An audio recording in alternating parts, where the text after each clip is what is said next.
How can a landlord make more money without raising the rent? I want to thank my brother Dale for this question. He called me yesterday and out of the blue just asked, how can a landlord make more money without raising the rent? I have several siblings, some with rentals, some without. Dale doesn't own any rentals, so I think he was actually having like an existential crisis of, if I become a landlord, how would I make more money without raising the rent? Because some people would feel bad about raising the rent. I don't think he wanted to hear the answer since he doesn't own rentals. He's the Dave Ramsey guy all the way. No debt, paid off house, doing really well, but not into the rental thing.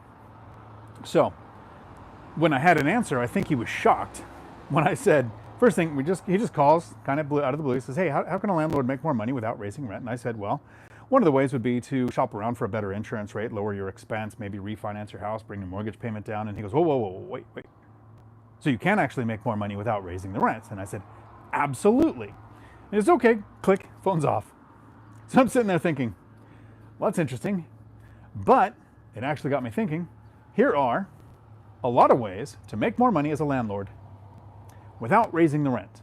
And on the last one, I'm going to cheat. The first thing we can do is we can shop around for better insurance rates. And a lot of people will get their insurance when they get their mortgage and then they never think about it again and it renews every year. But every year you can get a price increase when you could have shopped around for a better price. So when you're getting the mortgage on your house or your rental, you can actually get better insurance by shopping around.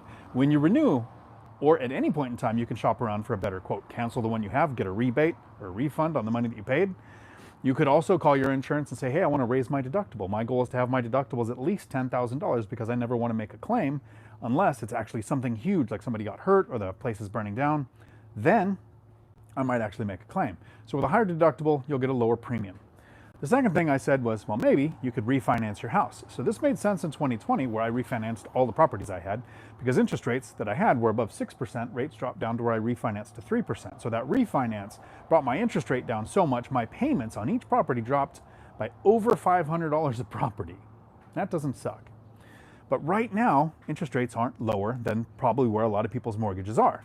So there are people who have had a mortgage for 5 or 10 or 15 years on a rental who can refinance it because they owe a lower amount of money. The new payment would be lower. The cons are you reset the 30 years and you get the new interest rate and you reset the interest amortization. But I don't care about any of that. I care about my monthly payment and cash flow. And this was the idea of how can landlords make more money? So insurance, shopping rates, refinancing. If you absolutely just don't want to refinance because you maybe you're more than 5 years into your mortgage and you don't want to add 5 years because you for some reason want to pay it off mortgage, which is something I don't want. Long list of reasons. Let me know if you want to see that in another video. But you can then do a recast of your mortgage. Take a lump sum, 10 or 20,000, ask your lender what they're comfortable with. Make a payment on your mortgage. It keeps the same interest rate and the same duration of your mortgage, but it resets the payment based on the current amount owed. It's called a recast. This can lower your monthly payment as well, increasing the amount of money that a landlord is going to make. Another thing you can do, something that my brother did with success, something Beth Traverso did with success but didn't like the end results, is go to the county tax assessor. Don't call him a pig. Don't start with that. Go to the county tax assessor and dispute the amount of property taxes you're paying. My brother's case, he was able to do it on 3 or 4 different properties, bring his property taxes down annually, because if you reduce your expenses, you increase the amount of profit that you're making, which increases the amount of money that a landlord makes. Beth Traverso did this successfully on a place that she was rehabbing. So now it was on the county tax assessor's radar, and they were watching. When is it done? When is it done? Oh, what's the new value? And taxes can go up in that case. The way that I prefer to make the most more money as a landlord is I choose not to have a property manager. If I invested at a distance, like Millennial Mike, who is got a killer strategy, he's coming on the cusp of financial freedom, he'll be able to leave that toxic W-2 job that people hate, and he's doing it by investing at a distance. In that case, I absolutely recommend doing it the way he does and having a property manager. I prefer to invest locally within an hour of where I live, especially since I house hack, that's fairly close. And I like to self-manage. It does a couple of things. One, it keeps my turnover low because turnover is expensive, which increases the amount of money that I make. If I can keep my turnover low, and a property manager makes money on tenant turnover, so they have a conflicting odd, they're conflicting odds than I am. I also, without thinking of tenant turnover, in a lot of cases, a property manager makes more income on a rental than the owner does. So yeah, Alex, I'll take doubling my income on a rental for no PM, please. So if you don't have a backbone and you think tenants will walk all over you, even if you're investing locally, that might be a time a property manager will actually make you more money. Don't be the wrong kind of lazy. I'm the lazy investor, and I reached financial freedom by investing in a way it's never going to be easy, but I made it as easy as I could, because being lazy, the easier I made it, the more likely I was to follow through with it. So now, the wrong kind of lazy would be hiring a contractor or handyman and not getting several quotes. Don't be lazy. Get 3 or 4 quotes. I use the math of time to explain this. Before joining the Marine Corps, my family, well, they did after too, had tree services. My dad was an arborist, my brothers were arborists. I was the manual labor, youngest of all the siblings. So I joined the Marines because that was easier than tree work. But one of my jobs in the tree work was to be the estimator. I would go out and bid jobs at different places. And this is how almost all contractors work. Pretty sure old guy REI Frank Contreras doesn't work this way, but think of other contractors. If a contractor has 3 weeks or 4 months worth of work booked up and you call to get an estimate on something, your price is going to be pretty high because they're going to have to work overtime, a weekend, or displace another customer to get to your job. But if a contractor or a tree surgeon or somebody like that has tomorrow booked and then they're unemployed for the next week, your prices can come down so that they can get the job because they want to eat next week. So the reason we get multiple quotes isn't because we're looking for the best contractors, because we're looking for good contractors. There are many bad ones. We'll filter through those over the years. But you find those good contractors and then you time your bid with when they don't have work, and you'll never know because you have to just get several bids and watch the bids that come in lower. And that's the one on a good contractor that you would go with to make more money. Another way that you can make more money as a landlord without raising rent is to actually be proactive and do maintenance. Winterize your properties. Take Matt the Lumberjack Landlord's course and take that little filter thing and clean your HVAC system so that you're not doing an emergency service call, and replace the filters in a timely manner, and do all of the things. Because I learned this last year. I was in Portugal for a couple of months, and while I was in Portugal, I had 4 refrigerators and 3 water heaters. It was one of the other. 3 of one, 4 of the other, not sure. Almost all happened in 1 month. I had just set a plan to replace water heaters if they were inside the house where a leak could damage the joists or the flooring. I wanted them replaced at 8 years. If they were in a garage on cement where they have an expansion tank and they're not going to damage anything when they go, I was going to set it at 12 years. Well, several of mine were beyond both of those. And so I had emergency call outs with my handyman instead of scheduled water heater replacements, which added a little bit to the cost. So you can make more money by winterizing and planning ahead for maintenance and repairs. Another thing you can do when it's talking about planning ahead, and this is very important if you're a landlord, can be important if you're a homeowner, you can do this too. But whenever you're going to do something like put in flooring, do trim, replace a water heater, anything where there's going to be several expenses on a job, don't spread it out over several weeks. Go into Lowe's or Home Depot, go to the pro counter. I do not have an LLC for my rentals. There is a long list of reasons why I never will have an LLC for my rentals. There are reasons when you should. I don't have those reasons. But you go in just as a human, not an entity or a business, and you say, I'm a pro. I would like a pro account. So you go to Lowe's or Home Depot, and there might be other places out there like McClendon's or Ace that have something like this, but I'm familiar with the Lowe's and Home Depot ones. You should go to Martin Properties on YouTube and find the link to some of the stuff that they're using on their rehabs, and they put the links in the descriptions of their videos so that you could actually see where they have at Lowe's and Home Depot. But if you go to Lowe's and Home Depot and your expense for that trip, not the project, but the trip that day, is over $1,500, and they might be able to space it out if you worked with them, but if it's over $1,500, you don't get the 5% discount for using the Lowe's or Home Depot card. You don't get the 10% discount if you're a veteran. What you do is you go to the pro counter, and you bring up your carts of all of the things you're buying that time, and you scan it like you're at a check stand. The person behind the counter submits that invoice to corporate, and corporate kicks back today's estimate on your discount.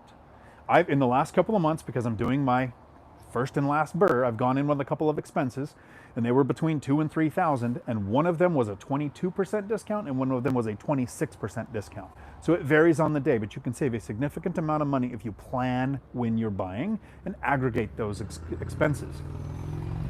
Another thing you can do is, as you develop those people skills and have a property manager, if you think they're going to walk all over you, is if you do self-manage, hold your tenants to the lease, right? If there's late fees, make them pay it.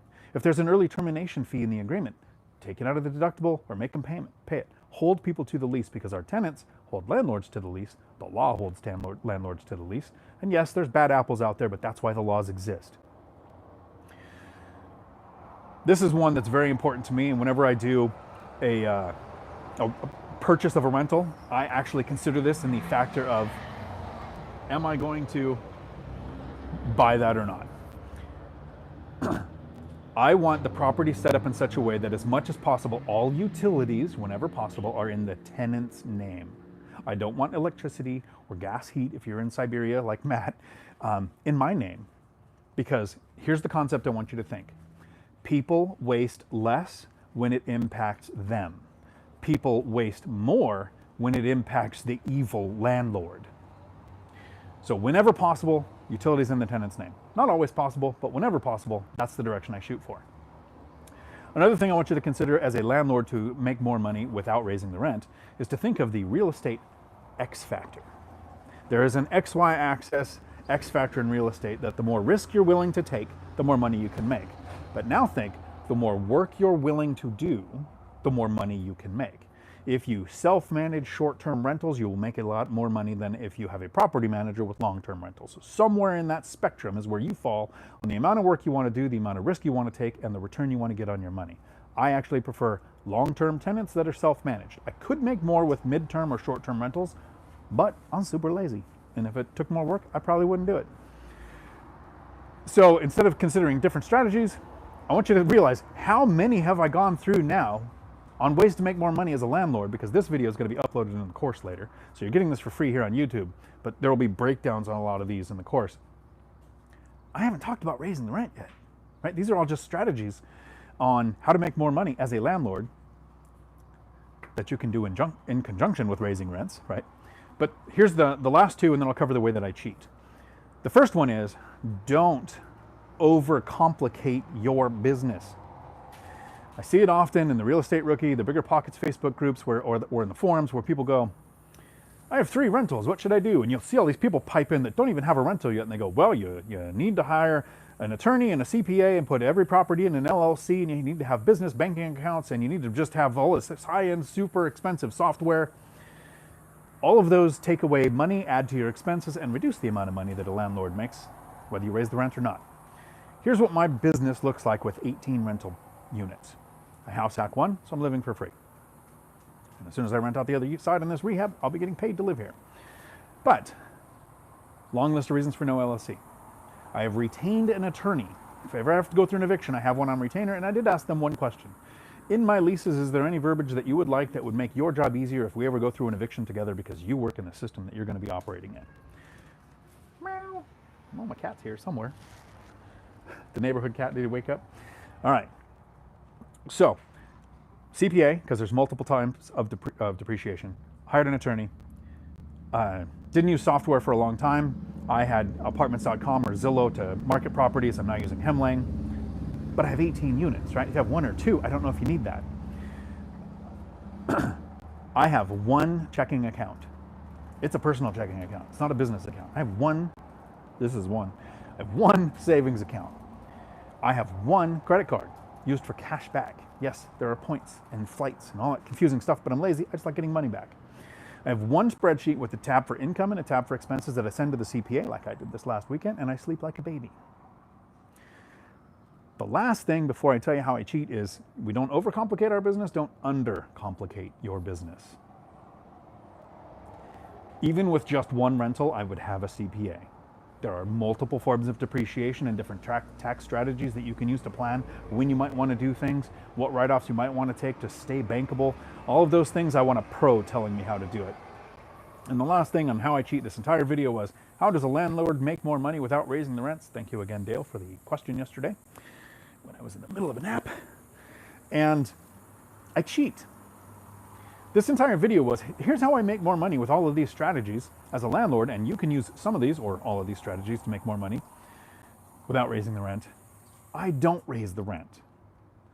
I have my tenants raise the rent. I have a strategy called the binder strategy. You can find it at diontalk.com. I made a free course, so there's no hidden cost in the free course.